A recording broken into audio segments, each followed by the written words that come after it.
தமிழக வெற்றி கழகத்தின் சார்பில் 10 கோடி ரூபாய் மதிப்பிலே தார்ப்பாய் வழங்கப்படும் என்கிறார்கள். காவிரி மேலாண்மை ஆணையத்திலே பேசி கோடை மழையை எதிர்பார்த்தோம். ஆனால் மின்னல் வெளிச்சங்களே தென்படுகின்றன. தமிழக வெற்றி கழகத்தின் சார்பில் இன்றைய தினம் வேளாண் நிதிநிலை அறிக்கை தாக்கல் செய்யப்பட்டிருக்கிறது. முந்தைய திமுக அரசில் தொடங்கி வைக்கப்பட்ட இந்த நடைமுறை இந்த அரசிலும் பேணப்பட்டிருப்பதை வரவேற்கிறோம். உழவர் சந்தைகள் புனரமைக்கப்படும் என்பதும், நம்மாழ்வார் பெயரில் விருது வழங்கப்படும் என்பதும், நம்மாழ்வார் பெயரில் வேளாண் தொழில்நுட்ப பட்டய கல்லூரி தொடங்கப்படும் என்பதும் வரவேற்கத்தக்கது. அதேபோன்று பல மாறுபட்ட கருத்துகளும் எங்களுக்கு இருக்கிறது. குறிப்பாக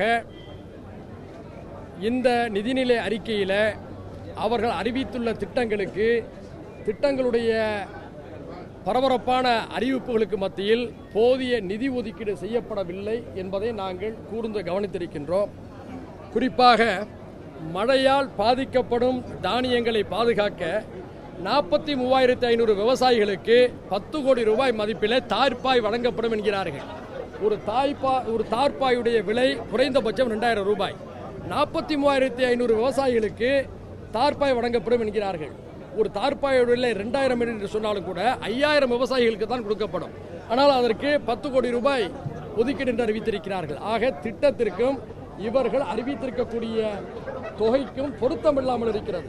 அதுபோலவே சீமை கருவேலை மரங்களை அகற்ற மொத்தமாக 4 கோடி ரூபாய் ஒதுக்கி இருக்கிறார்கள். ஒரு பொக்கணி இயந்திரத்துக்கான வாடகை என்ன, அந்த பொக்கணி இயந்திரத்தை ஓட்டுநருக்கான வாடகை என்ன, முழு தமிழ்நாட்டிலையும் சீமை கருவேலங்களை ஒழிக்க 4 கோடி ரூபாய் நிதி போதுமானதா? அதே போன்று விவசாயிகளுக்காக செயற்கை நுண்ணறிவு ஏஐ தொழில்நுட்பத்துக்கான திட்டங்களுக்கு வெறுமனே 2 கோடி ரூபாய் ஒதுக்கி இருக்கிறாங்க. மிக முக்கியமாக மாறி வரக்கூடிய இந்த தொழில்நுட்பத்திற்கு 2 கோடி ரூபாய் நிதி போதுமானதா? மொத்தத்தில் இந்த பட்ஜெட்டில் கோடை மழையை எதிர்பார்த்தோம். ஆனால் மின்னல் வெளிச்சங்களே மின்னுகின்றன. அடுத்தது பெரிய அளவில் விவசாயிகளுடைய கூட்டுறவு கடன்கள் தள்ளுபடி செய்யப்படும் என்ற எதிர்பார்ப்பு இருந்தது. தவேக அரசுடைய தேர்தல் அறிக்கையில் சிறு குறு விவசாயிகளுக்கு 100%, பெரு விவசாயிகளுக்கு 50% கடன் தள்ளுபடி செய்யப்படும் என்றார்கள். அது குறித்த அறிவிப்புகள் இன்றைய தினம் எதிர்பார்க்கப்பட்டது. அந்த அறிவிப்பு இல்லாதது ஏமாற்றம் அளிக்கிறது. அதே போன்று காவிரி நீர் கிடைக்காத காரணத்தினால குறுவை பயிரை சாகுபடி செய்யாமல் விவசாயிகள் மிகப்பெரிய பேரழிவுக்கு ஆளாகி இருக்கிறார்கள். எனவே குறுவை பயிர் சாகுபடி செய்ய முடியாத நிலையில் ஒரு ஏக்கருக்கு 15,000 ரூபாய் இழப்பீடாக விவசாயிகளுக்கு தர வேண்டும். இதை இந்த டிவிக்கு அரசு செவிமடுக்க வேண்டும் என்று கேட்டுக்கொள்கிறோம். அதே போன்று சம்பா சாகுபடி எதிர்பார்த்திருக்கிறார்கள். அவர்கள் சம்பா சாகுபடி செய்வதற்கு ஏற்ப தெலுங்கானா, ஆந்திரா மாநிலங்களில் உள்ளது போல ஒரு ஏக்கருக்கு குறைந்தபட்சம் 20,000 ரூபாயை மானியமாக வழங்க வேண்டும் என்றும் இந்த நேரத்தில் கேட்டுக்கொள்கிறோம். மேட்டூர் அணை 100 அடி நிரம்பும் நிலையில் சம்பா சாகுபடிக்கு 40 TMC தண்ணீரை ஜூன், ஜூலை மாதங்களிலே கர்நாடக அரசு தர வேண்டும். தர மறுக்கிறது. உபரி நீர் தான் இப்போது வந்து கொண்டிருக்கிறது. எனவே காவிரி மேலாண்மை ஆணையத்திலே பேசி ஜூன், ஜூலைக்கான 40 TMC காவிரி நீரை பெறுவதற்கு இந்த அரசு முயற்சி எடுக்க வேண்டும் என்று கேட்டுக்கொள்கிறோம்.